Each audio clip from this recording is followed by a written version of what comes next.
अस्सलाम वालेकुम। आवाज़गार भाइरो, अॼु असां सां गॾु फील्ड कचहरी में ऐं जीअं तव्हांखे ख़बर आहे त असां हर 15 ॾींहं हिकु फील्ड कचहरी रखंदा आहियूं पंहिंजे एक्सपेरिमेंटल प्लॉट्स ते। जेको प्रोग्राम आहे जो मक़सदु इहो ई आहे त असां डायरेक्ट तव्हां ताईं उहा नॉलेज या इल्मु पहुचाइणु चाहियूं था जेको डायरेक्ट नथो पहुचे, स्टेप्स में पहुचे थो। सिंधी ज़बान में जेकॾहिं असां उहा ई अंग्रेज़ी वारो लेक्चर खणी, उहा ई अंग्रेज़ी वारी प्रेज़ेंटेशन खणी सिंधी ज़बान में आसान लफ़्ज़नि में उन्हनि ताईं पहुचाईंदासीं त ॻाल्हि उन्हनि खे सुठी सम्झ में ईंदी। पंहिंजो प्रोग्राम शुरूआति करण खां पहिरीं तिलावत क़ुरान पाक जे लाइ ऐं गुज़ारिश कंदुसि नसीर कातियार साहब खे त बिस्मिल्लाहिर्रहमानिर्रहीम। इन्ना अंज़लनाहु फ़ी लैलतिल क़द्र वमा अदराका मा लैलतुल क़द्र लैलतुल क़द्र खैरुम मिन अल्फ़ि शहर तनज़्ज़लुल मलाइकतु वरूहु फ़ीहा बिइज़्नि रब्बिहिम मिन कुल्लि अम्र सलामुन हिया हत्ता मतलअल फ़ज्र सदक़ल्लाहुल अलीयुल अज़ीम। नसीर कातियार साहब हाणे प्रोग्राम खे अॻियां वधाए इन हवाले खां जेको अॼु जो असां ही नंढिड़ो सेमिनार फील्ड कचहरी जे नाले सां हिते असांजे department soil fertility research institute पारां मुनक़िद कयो वियो आहे। उन फील्ड कचहरी में जेके असांजा स्पीकर आहिनि उहे आहिनि असांजी ज़रई यूनिवर्सिटी टनोजाम जी डॉक्टर साइमा बबर साहिबा जेके असिस्टेंट प्रोफेसर आहिनि ऐं उहे तव्हांखे ॿुधाईंदा त यूरिया जेको जंहिंमें नाइट्रोजन आहे, ख़ासि केमिकल भाण आहे, उहो जॾहिं असां पंहिंजी फील्ड में ज़मीन में उछलियूं था त उहो काफ़ी किन सबबनि जे करे उहो लॉस थी थो वञे। इन लॉस खे कीअं रोकिजे उन बारे में मैडम असांखे ॿुधाईंदी। प्रोग्राम खे अॻियां वधाईंदे मैडम डॉक्टर अमरीन राजपूत के चौंदस अची है। तो आज जो है हमारे दरमियान हमारे ही डिपार्टमेंट की सॉइल साइंस डिपार्टमेंट की assistant professor doctor Saima Babbar मौजूद हैं। तो मैं इनसे गुजारिश करती हूँ आएँ और अपना प्रेजेंटेशन शुरू करें। Assalamu alaikum. Today's my topic is URE's inhibited urea fertilizer to mitigate nitrogen losses and enhance nitrogen uptake. असल में टॉपिक अहिड़ो आहे जो थोरो पढ़ी करे माण्हू परेशान थो थी वञे। यूरीज़ छा आहे, इनहिबिशन छा आहे, यूरिया छा आहे, नाइट्रोजन छा आहे। त असां स्टार्ट वठंदासीं नाइट्रोजन खां। कोशिशि इहा हूंदी त सिंधीअ में जेतिरो थी सघे ओतिरो ॻाल्हायूं त जीअं असांजी ॻाल्हि ॿियनि माण्हुनि ताईं सम्झ सोच में अचे ऐं उहे इन ॻाल्हि खे माना रियलाइज़ कनि त यूरिया आहे छा ऐं यूरिया सां केतिरा लॉसिस था थियनि, उन खे असांखे मिनिमाइज़ कीअं करिणो आहे, मिटिगेट कीअं करिणो आहे। ठीकु आहे न। त नाइट्रोजन छा आहे? नाइट्रोजन इट सेल्फ जेको एलिमेंट आहे उहो तव्हांखे मुख़्तलिफ़ स्फीयर में मिलंदो आहे। ठीकु आहे न। उन में तव्हांजो लिथोस्फीयर थी वियो, तव्हांजो एटमॉस्फेयर थी वियो, हाइड्रोस्फीयर थी वियो, बायोस्फीयर थी वियो, मतिलबु डिफरेंट स्फीयर में नाइट्रोजन मौजूदु हूंदो आहे। ठीकु आहे। हाणे in contrast to the two other major nutrients phosphorus and potash, ठीकु आहे, उहे तव्हांखे रॉक डिपॉज़िट में मिली वेंदा, मिनरल्स में मिलंदा आहिनि न। असांखे पोटाश बि मिलंदो आहे, फास्फोरस बि मिलंदो आहे, पर नाइट्रोजन असांखे मिनरल में न मिलंदो आहे। ठीकु आहे न। लिथोस्फीयर में नाइट्रोजन मौजूदु न आहे। सो हाणे असां इहो था चऊं त नाइट्रोजन एॾो इम्पॉर्टेंट छो आहे। इहो हिकिड़ो बेसिक स्ट्रक्चरल यूनिट आहे जेको सॼे प्लांट स्ट्रक्चर खे प्रोमोट कंदो आहे। छो ज़रूरी आहे? छो त हाणे तव्हां शुरूआति कयो रूट ग्रोथ खां। रूट ग्रोथ में बि छा जी ज़रूरत आहे? नाइट्रोजन जी। क्रॉप डेवलपमेंट जी ॻाल्हि कंदो, क्रॉप डेवलपमेंट में छा जी ज़रूरत आहे? नाइट्रोजन जी। उन्हनि खां अलावा हटी करे जेकॾहिं असां सोचूं त नाइट्रोजन छा जो बेसिक कॉन्स्टिट्यूएंट आहे त असांखे ख़बर पवंदी क्लोरोफिल फॉर्मेशन में नाइट्रोजन जो अहम किरदारु आहे। एंजाइम एक्टिविटी में नाइट्रोजन जो पंहिंजो हिकिड़ो अहम किरदारु आहे। उन खां अलावा प्रोटीन्स लाइ। सो हाणे जॾहिं असां इहे सभु शयूं गॾु कंटिन्यू था कयूं त असांखे ख़बर थी पए नाइट्रोजन इज़ अ बैकबोन। मां चवंदी आहियां नाइट्रोजन खे बैकबोन आहे प्लांट जी। जेकॾहिं नाइट्रोजन न आहे त प्लांट न आहे। ठीकु आहे। हाणे असां अचूं था लेग्यूम्स जी तरफ़। लेग्यूम्स जी तव्हांखे ख़बर आहे त लेग्यूम्स छा कंदो आहे? एटमॉस्फेरिक नाइट्रोजन खे फिक्स कंदो आहे पंहिंजे अंदरि। त साइंसदान छा था चवनि त लेग्यूम्स खे छॾे करे जेके सब क्रॉप्स आहिनि न, उन्हनि में जॾहिं तव्हां नाइट्रोजन अप्लाई कंदो त तव्हांखे रैपिड रिस्पॉन्स मिलंदो। बाक़ाइदा हिकिड़ो जीअं तव्हां डिफ्रेंशिएट करे सघो न, अहिड़ो रिस्पॉन्स तव्हांखे मिलंदो जॾहिं तव्हां नाइट्रोजन अप्लाई कंदो। हाणे हिते स्टूडेंट्स बि वेठा आहिनि असांजा। तव्हांखे ख़बर आहे नाइट्रोजन घणनि फॉर्म्स में प्लांट अपटेक कंदो आहे? ॿिनि फॉर्म्स में। हिकिड़ो टियों फॉर्म बि हूंदो आहे, उहो कहिड़ो हूंदो आहे? ऑर्गेनिक नाइट्रोजन भी मौजूद हूंदी आहे। यूरिया इट सेल्फ कहिड़ो फॉर्म आहे? ऑर्गेनिक फॉर्म आहे। ठीकु आहे, असां हुनखे चऊं त था सिंथेटिक, पर उहो फॉर्म छा आहे, कहिड़ो फॉर्म आहे? ऑर्गेनिक फॉर्म आहे। त हाणे असां चऊं था जॾहिं त अमोनियम ऐं नाइट्रेट ऐं ऑर्गेनिक नाइट्रोजन मौजूदु आहिनि, पर इन खे हटी करे जॾहिं असां लॉसिस जी ॻाल्हि था कयूं त nitrogen losses are mainly observed in agricultural fields and particularly from urea. Urea ते डिफरेंट टॉक्स थींदा रहंदा आहिनि, डिफरेंट सिनारियोज़ थींदा रहंदा आहिनि।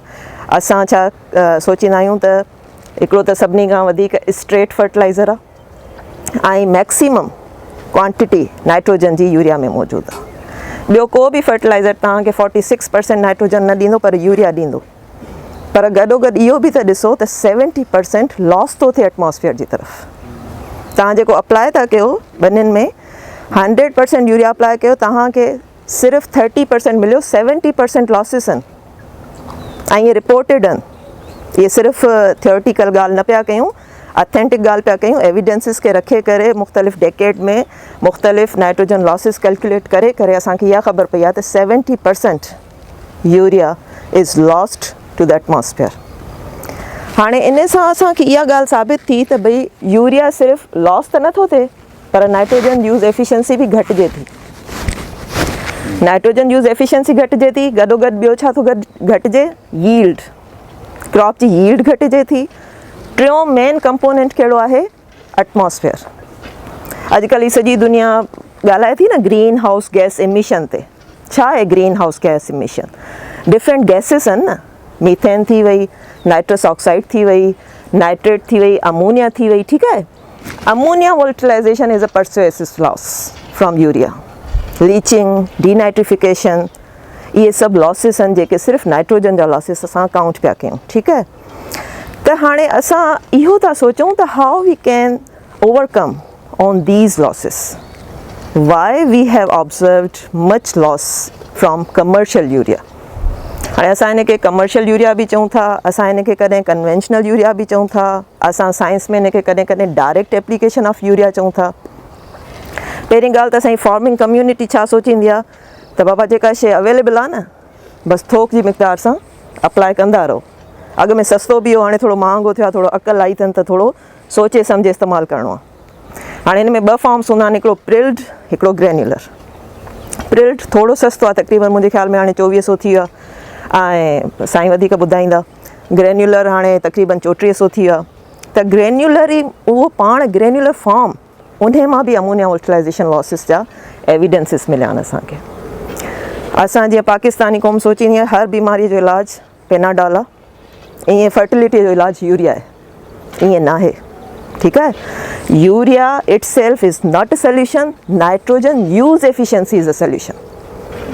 उन खे वधाइणो आहे। ठीकु आहे न, नाइट्रोजन यूज़ एफिशिएंसी कीअं वधंदी? असां जॾहिं कन्वेंशनल यूरिया वञूं था, असांखे मिले थो बसि बाबा हल ॿियो फर्टिलाइज़र अप्लाई कयो न कयो, यूरिया अप्लाई कयो, एतिरियूं बोरियूं ॾेई छॾी ईअं कर।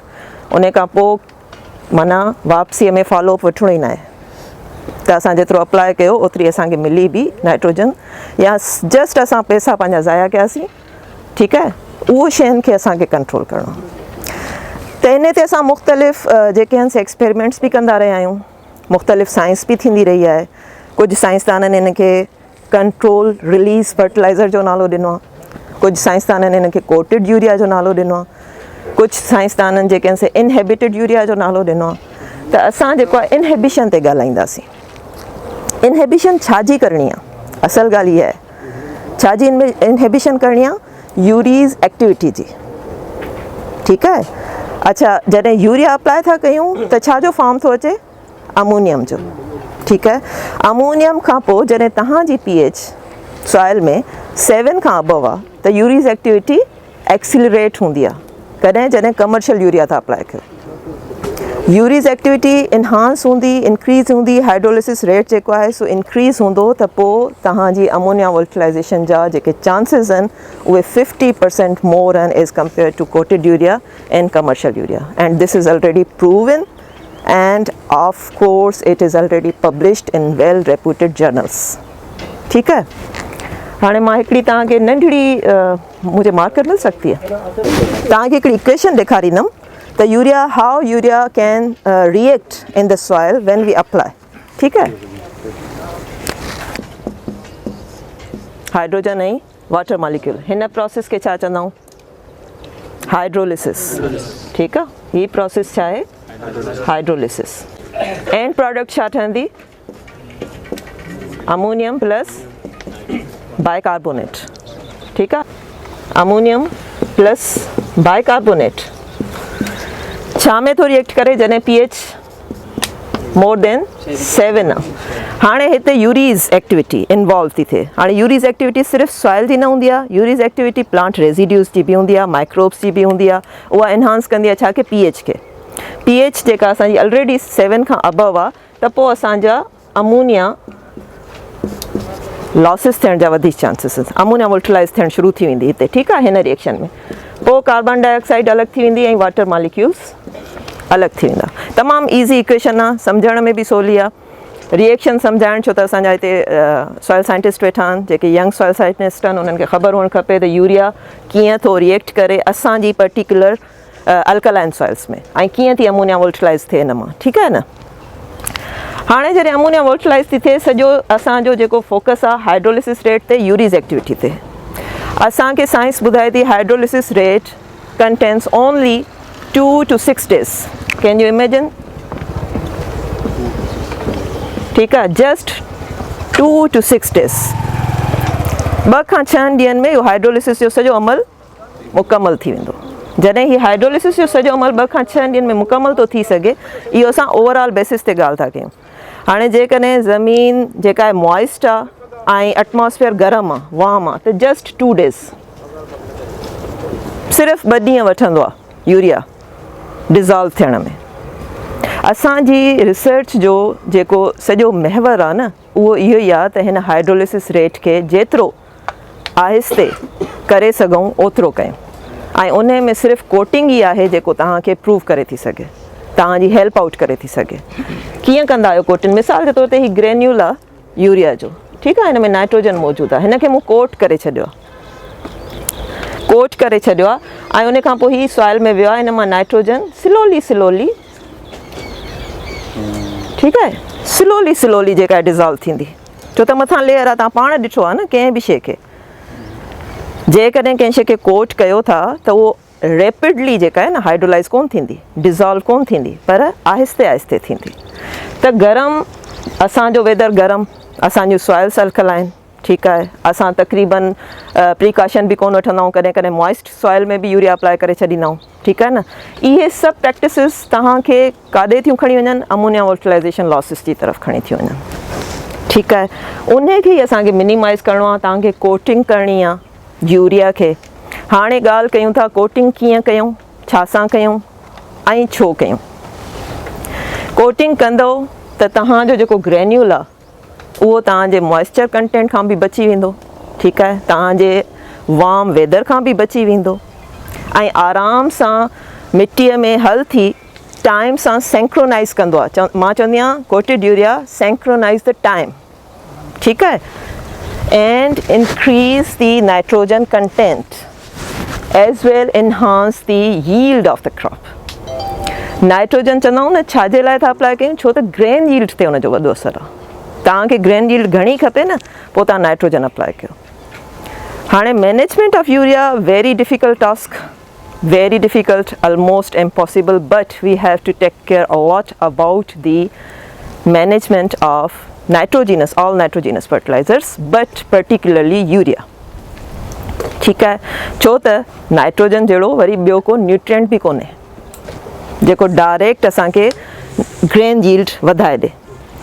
सो इन करे हाणे इन ते मुख़्तलिफ़ डिबेट थींदा रहिया त कोटेड मटीरियल कहिड़ो हुजे. त कुझु केमिकल सां बि साइंसदाननि कोटिंग कई, पर उहा एतिरी कामयाबु कोन थी. त शर्त इहो आहे कोटेड मटीरियल हमेशह बायोडिग्रेडेबल हुजे, कुदरती हुजे, जेको तव्हांजी मिटीअ खे बि नुक़सानु न पहुचाए, तव्हांजे ॿूटे खे बि नुक़सानु न पहुचाए, ऐं उन सां गॾोगॾु तव्हांजी नाइट्रोजन जी एफिशिएंसी बि वधे. ठीकु आहे.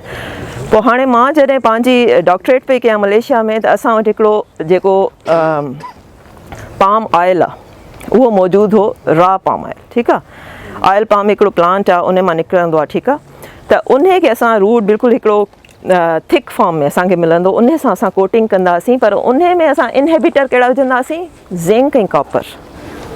मां तव्हांखे ॿुधायां कॉपर जहिड़ो बहितरीनु इनहिबिटर कोन्हे, पर मूंखे हिते पाकिस्तान में कॉपर जा सुठा रिज़ल्ट न मिलिया। छो त असां वटि कॉपर डेफिशिएंट कोन्हे, मार्जिनल लेवल में हो। तॾहिं टंडोजाम जी जेके सॉइल्स हुयूं न, मूं टंडोजाम में लॻायो फील्ड ट्रायल पंहिंजो, ऐं राइस सां लॻायो हो। त राइस जो वरी अलॻि सिनारियो आहे, उहो त हाणे हिन ते नथा ॻाल्हायूं प्रोडक्शन टेक्नोलॉजी, छो त राइस सॉइल्स जी केमिस्ट्री चेंज हूंदी आहे, रिडॉक्स पोटेंशियल रिड्यूस हूंदी आहे, ऑक्सीजन लेवल तमामु डिप्लीट हूंदी आहे, ऐं एसिडिक सॉइल्स आहिनि, अल्कलाइन सॉइल यूरिया साॻियो ई किरदारु अदा कंदो आहे, वॉल्टिलाइज़ थींदो आहे। त coated urea is a best choice with biodegradable coating material. त असां जेको आहे सो ऑयल पम्प सां इन खे कोट कयोसीं, ऐं यूरीज़ इनहिबिटर कहिड़ा विधासीं, असां विधासीं कॉपर ऐं ज़िंक। ऐं असांखे जेके रिज़ल्ट्स मिलिया राइस ते, असांजी जेका यील्ड इंक्रीमेंट हुई 38% एसिडिक सॉइल्स में, 45% अल्कलाइन सॉइल में, कोटेड यूरिया विथ ज़िंक। तमामु सुठो हिकिड़ो अचीवमेंट हुयो, ठीकु आहे न। उन सां गॾोगॾु नाइट्रोजन कंटेंट 2 फोल्ड इंक्रीज़ थिया प्लांट में। फोल्ड्स तव्हांखे मां सम्झाईंदमि, ठीकु आहे न। फोल्ड्स मतिलबु इहो आहे जो हिक जी जॻह ते 2 दफ़ा वधियो, 2 दफ़ा 3 दफ़ा, इन हिसाब सां। सो इहे रिज़ल्ट मिलण खां बाद पोइ जॾहिं मां पाकिस्तान आयमि त मूं पंहिंजे मास्टर्स जे स्टूडेंट सां बि इन ई रिसर्च ते कंटिन्यूएशन कई। त मूं उनखे वीट ते लॻायो, ठीकु आहे, मूं मेज़ ते लॻायो, ऐं इहे मुख़्तलिफ़ फील्ड ट्रायल असां एग्रीकल्चर रिसर्च इंस्टीट्यूट जा इलाही थोराइता आहियूं। इन्हनि असांखे हमेशह वक़्तनि ब वक़्तनि फील्ड मुहैया कई आहे, सीड मुहैया कयो आहे। फर्टिलाइज़र मां पाण कोच कंदी आहियां, इन करे फर्टिलाइज़र इन्हनि खे रिक्वेस्ट कोन कंदा आहियूं, पर हीअ हमेशह असांजे लाइ तमामु मतिलबु जीअं हिकिड़ो फ़ाइदेमंद इंस्टीट्यूट साबित थियो आहे। सो मूंखे वीट में ॾाढी सुठी रिज़ल्ट मिली, मूंखे मेज़ में ॾाढी सुठी रिज़ल्ट मिली। हाणे मां जेतिरो पाम स्टेरिन खणी आई हुयसि, छो त उनखे चवंदा आहिनि पाम स्टेरिन, उहो थी वियो ख़तमु। हाणे मूं सोचियो ज़ाहिरी ॻाल्हि आहे, पाम स्टेरिन ख़तमु थी वियो त हाणे हीअ टेक्नोलॉजी ख़तमु त न आहे करणी। पोइ मूं ख़ाली कैप्सूल वरिता, ठीकु आहे न, ख़ाली कैप्सूल वरिता। उन्हनि ख़ाली कैप्सूल्स में मूं नाइट्रोजन जा ग्रेन्यूल्स फिल कया, पोइ मूं कैप्सूल सप्लाई कया वीट में। उन जो बि मूंखे ॾाढो सुठो रिज़ल्ट मिलियो, 35% यील्ड इंक्रीमेंट मिली मूंखे ग्रेन में, ठीकु आहे न। Capsules, empty capsules chemical stores तां आराम सां मिली वेंदा आहिनि। स्टूडेंट हुया मुंहिंजा बलोचिस्तान जा, ॾाढा मेहनती स्टूडेंट हुया, उन्हनि बाक़ाइदा कैप्सूल में फिल कयो ऐं उहो अप्लाई कयोसीं असां, त असांखे ॾाढा सुठा रिज़ल्ट मिलिया। उन खां पोइ हाणे करंटली जॾहिं तुर्की वियमि, त पोइ तुर्की वियमि त मां वरी नैनो पार्टिकल्स जी तरफ़ आयमि। नैनो पार्टिकल्स, पोइ कोटिंग खे कोन छॾियो, नैनो पार्टिकल्स खे उन सां गॾु इनकॉर्पोरेट कयो। पोइ नैनो पार्टिकल्स में असांखे हिकिड़ी ॾाढी सुठी प्रोडक्ट ठहियलु हुई, नैनो सिलिकॉन। पोइ नैनो सिलिकॉन में लिग सिलिकॉन, जेल सिलिकॉन, इन्हनि सां असां यूरिया खे कोट कयो। हाणे उते बि इहो ई हो, त मुंहिंजे सुपरवाइज़र चयो भई पाम स्टेरिन त कोन घुराईंदासीं मलेशिया खां, को ॿियो सोल्यूशन ॻोल्ह। पोइ सोल्यूशन ॻोल्हण जो मक़सदु इहो हूंदो आहे तव्हांखे लिटरेचर रिव्यू करिणो हूंदो आहे, साइंसदान छा वेठा कनि, साइंसदान कीअं वेठा कनि, अल्टरनेटिव्स किथां वेठा कढनि, उहे कढिया। पोइ मूंखे ख़बर पई त कंहिं वेजिटेबल ऑयल सां बि कोट कई आहे। पोइ वेजिटेबल ऑयल जेको असां खाऊं था आम, ठीकु आहे न, उन सां मूं कोटिंग कई, मूंखे ॾाढा सुठा रिज़ल्ट्स मिलिया। नैनो पार्टिकल मिलाए, नैनो पार्टिकल छो मिलाया, इनहिबिशन कंदा छाजी, यूरीज़ जी, ऐं जेको असांजो बाइंडर हो वेजिटेबल ऑयल हो, ठीकु आहे। ऐं पोइ मूं इंक्यूबेशन स्टडी कई। इंक्यूबेशन स्टडी छा हूंदी आहे, वॉल्टिलाइज़ेशन लॉसिस खे ॾिसणो। अमोनिया वॉल्टिलाइज़ेशन लॉसिस खे मूं ॾिठो त असांखे नियरली यकीन कयो 48% जेका वॉल्टिलाइज़ थी सॉइल मां जेका नाइट्रोजन, उहा थी कमर्शियल यूरिया मां ऐं बायोचार कोटेड यूरिया मां। Biochar is not a safe product for coating, इहो मां हिते डिस्क्लोज़ कंदमि, ठीकु आहे न। बायोचार छो नथी असांखे एफिशिएंसी ॾिए, छो त बायोचार जी पंहिंजी pH घणी आहे, 9। हाणे बायोचार यानी बेसिक खे बेसिक सां मिलाईंदो, यूरिया पाण it self is a basic, इन जी पंहिंजी pH 8 आहे। वरी बायोचार खे मिलायो तव्हां यूरिया सां कोट कयोमांसि त उन जा लॉसिस कमर्शियल यूरिया खां बि वधीक हुया, ठीकु आहे न। इहे अहिड़े तरीक़े जूं रिसर्च थियणु खपनि, तव्हांखे रियलाइज़ थियणु खपे त असां कीअं पिया नाइट्रोजन खे वॉलेटिलाइज़ कयूं ऐं कीअं था उनखे मिनिमाइज़ करे सघूं। So to mitigate the nitrogen losses we have to coat the urea, this is the best choice. हाणे तव्हां कंपेरिजन कयो 2006 जो, 2006 में दुनिया में यूरिया जी प्रोडक्शन हुई 70 मिलियन मेट्रिक टन। 2020 में सॼी ग्लोबली केतिरी आहे यूरिया जी प्रोडक्शन ख़बर आहे? 181 million metric ton. Can you imagine the digits? 70 and 181 million metric ton. छो त असांखे उहो आहे न लॉस कंसर्न कोन पिया कयूं न, धड़ाधड़ अप्लाई था कंदा वञूं। बसि बाबा यूरिया प्रोड्यूस करणी आहे, एफिशिएंट यूज़ न आहे करिणो। प्रोडक्शन ते ज़ोर आहे पर एफिशिएंसी ते ज़ोर न आहे। असांजो मक़सदु इहो आहे त यूरिया अप्लाई कयो पर उनजे एफिशिएंट यूज़ ते वधीक जेको आहे न तवज्जो ॾियो। हिकिड़ो त वक़्त जो ख़्यालु कयो, यूरिया खे कोशिशि कयो कोट कयो। कोटिंग जेकॾहिं तव्हांखे चवंदा आहिनि त महांगी थी पए, मां चवंदी आहियां त क्वालिटी बि का शइ आहे न, घणी महांगी थी पए तव्हांखे। यूरिया जेको तव्हां कमर्शियल यूरिया था अप्लाई कयो, स्प्लिट में था कयो 3 दफ़ा। कोटेड यूरिया तव्हां हिकु दफ़ो अप्लाई कंदा, once is a basal dose. ठीकु आहे, पोइ तव्हां सस्ता प्रोडक्ट्स कंपेयर कयो, वेजिटेबल ऑयल सां कयो। इनहेबिटर्स ॻोल्हियो डिफरेंट, कॉपर नथो थिए त पोइ ज़िंक कयो, ज़िंक नथो थिए मिसाल जे तौर ते त नैनो फर्टिलाइज़र्स। ऐं nano fertilisers as it is जेके आहिनि न से सिंथेटिक न आहिनि।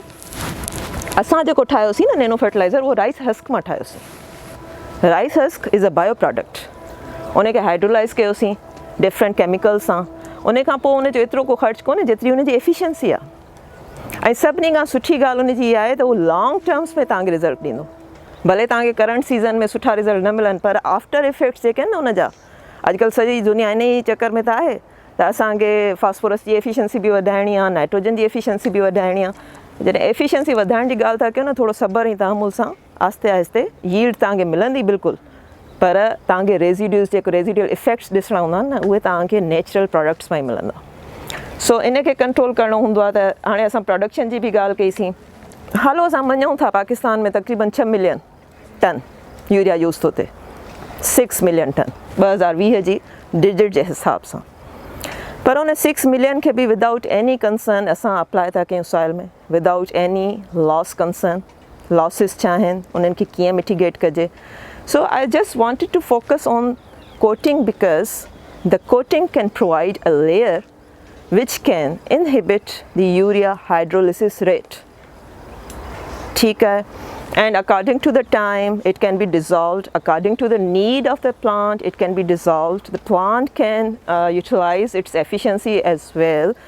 उन्हनि शयुनि खे असांखे जेको आहे सो घणो फोकस करणु खपे। ठीकु आहे, त हाणे मूं तव्हांखे ॿुधायो हिकिड़ो त नेचुरल प्रोडक्ट्स हुजनि, इनहेबिटर्स लाज़मी यूज़ कयो। इनहेबिटर्स कॉपर बि आहे, ज़िंक बि आहे, सल्फर बि माण्हू यूज़ कंदा आहिनि। ठीकु आहे, अच्छा हिकिड़ो ॿियो सिनारियो, अॼुकल्ह मूं ॿुधो आहे नीम कोटेड यूरिया आयो आहे पाकिस्तान में। ठीकु आहे, अच्छा हाणे नीम कोटेड यूरिया, नीम ऑयल किथां था इम्पोर्ट कनि? इंडिया खां।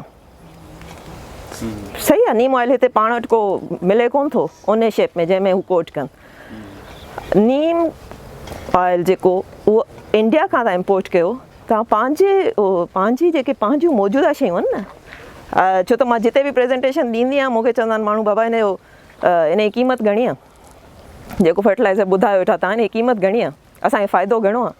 मां फ़ाइदे खां हटी करे बि कुझु सोचो, जंहिं माहौल में रहो था उन माहौल जो बि सोचो, मिटीअ जो बि सोचो, पंहिंजो बि सोचो। एटमॉस्फेयर में जेके लॉसिस पिया थियनि, मां तव्हां सां पहिरीं बि ॿुधायो नाइट्रस ऑक्साइड जा जेके लॉसिस आहिनि उहे कार्बन खां वधीक ख़तरनाक आहिनि। ठीकु आहे, अमोनिया वोल्टिलाइज़ेशन जेके लॉसिस आहिनि इहे तव्हांजे एटमॉस्फेयर जी डेट्रेशन में सभिनी खां अहम किरदारु था अदा कनि। त तव्हां उन्हनि शयुनि ते फोकस कयो त कीअं तव्हांखे इन्हनि शयुनि ते ओवरकम करिणो। सो क्वालिटी नीम ऑयल खे मां रिकमेंड नथी कयां, केर बि अप्लाई करे कीअं बि करे, मूंखे नाहे ख़बर कहिड़ी कंपनी पई प्रोड्यूस करे। इम्पोर्ट तव्हां साॻियो पिया कयो नीम ऑयल, पंहिंजो जेकॾहिं तव्हां प्रोड्यूस कयो त पोइ वरी उनखे असां कोशिशि करे वरी डिफरेंट ट्रायल्स उन ते लॻाए ॾिसूं। त हाणे जेके असांजी रिसर्च जो सिनेरियो आहे न उहो इहो आहे त हाणे मां डिफरेंट कोटेड मटीरियल खे डिफरेंट बाइंडर्स सां कोट करे अप्लाई करे ॾिसंदमि। पंहिंजे नेक्स्ट जेके मुंहिंजा स्टूडेंट्स ईंदा त वरी इनशाला वरी तव्हांखे हाणे फास्फोरस जी तरफ़ बि सोचूं पिया, नैनो हाइड्रो ऑक्सी एपाटाइट, इहो बि हिकिड़ो ऑर्गेनिक फार्म आहे, इन सां बि असां कोशिशि कंदासीं त कीअं फास्फोरस जी एफिशिएंसी वधी थी सघे। त मेन तव्हांजी जेका रिसर्च या थीम हुजे, तव्हांजो जेको इंट्रस्ट हुजे उहो हुजे न्यूट्रिएंट यूज़ एफिशिएंसी जी। पोइ भले उहो नाइट्रोजन जी हुजे, फास्फोरस जी हुजे, पोटाश जी हुजे, तव्हां उन जी एफिशिएंसी मां केतिरो फ़ाइदो वठी था सघो। ठीकु आहे, मुंहिंजे ख़्याल में काफ़ी आहे। पोइ हाणे जेकॾहिं तव्हांखे को सुवाल आहे त बिल्कुलु।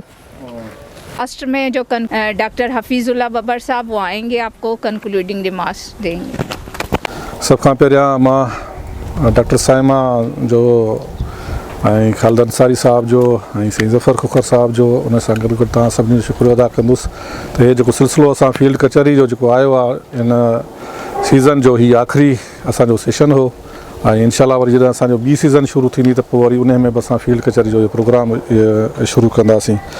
एक्चुअली छा आहे त हिकिड़ी ॻाल्हि तव्हांखे ज़हन में रखणु घुरिजे त वेट जे हिसाब सां तव्हांखे ख़बर आहे त जेके साइंटिस्ट आहे न उन्हनि जेको मॉडल ॾिनो आहे या जेके वैराइटियूं ॾिनियूं उन जी जेका यील्ड आहे उहा बि एवरेज यील्ड जेका आहे 80 मण पर एकड़ आहे, रिकॉग्नाइज़्ड आहे। ठीकु आहे न।